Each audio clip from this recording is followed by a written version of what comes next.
La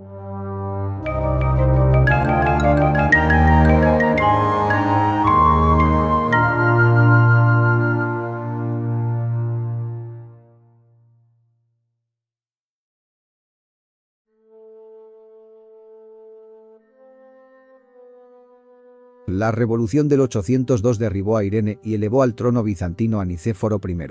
Esta revolución fue un hecho casi único en la historia bizantina. La inmensa mayoría de las sublevaciones políticas surgidas en el imperio fueron dirigidas por generales y jefes militares.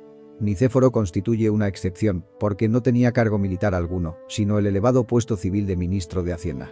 Nicéforo intentó la racionalización del caótico sistema financiero y fiscal del imperio, consiguiendo aumentar la recaudación en momentos de graves peligros externos. Su reinado fue breve, pues el emperador Nicéforo murió en el campo de batalla en el año 811 ante los búlgaros. Su hijo, Staurakios, que también había sido herido de gravedad en la misma batalla, murió unos meses después. Pero mientras se encontraba convaleciente, se inicia una disputa entre la esposa de Staurakios y la hermana del infortunado emperador.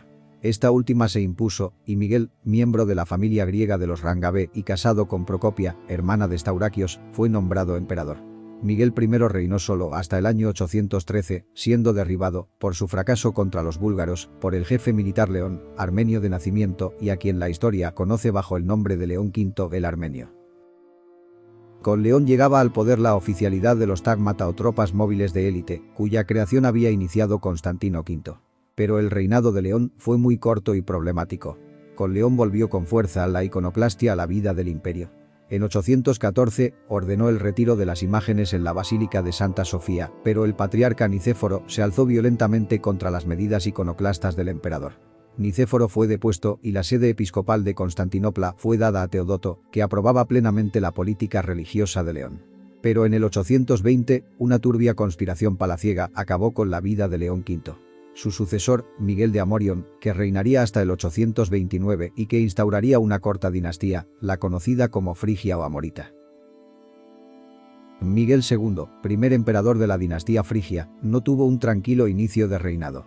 Debió de enfrentarse a la revuelta de Tomás el Eslavo, quien se autoproclamó emperador en 821. Tomás logró arrastrar a la sublevación toda el Asia Menor, además de contar con la ayuda del califa Al-Mamun. Sostenido por la escuadra del mar Egeo, Tomás dirigió sus fuerzas contra Constantinopla. Venciendo fácilmente la resistencia de las tropas de Miguel, sitió la capital por mar y tierra. Pero dos hechos salvaron al emperador.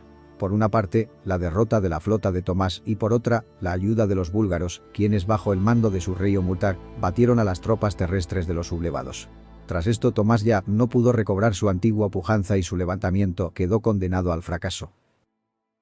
Las hostilidades durante el primer cuarto del siglo IX entre Bizancio y los árabes casi no conocieron interrupción.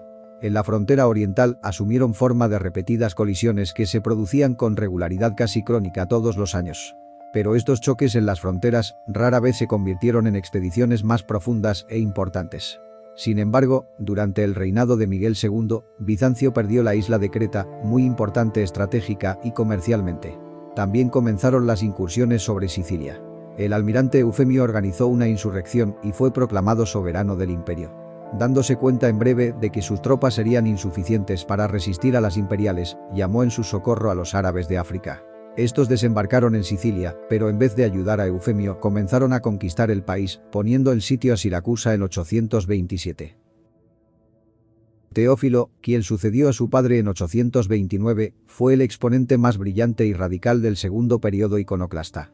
El nuevo emperador, derrotado en el Asia Menor en 830, logró al año siguiente una victoria, en Cilicia, sobre un ejército árabe compuesto de fuerzas fronterizas.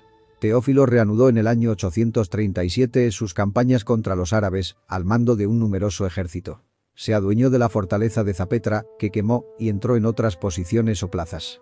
Pero el 838 Mutacim, a la cabeza de un ejército numeroso, se internó profundamente en Asia Menor, ocupando la importante fortaleza de Amorion, en Frigia, lugar de que era oriunda la dinastía reinante.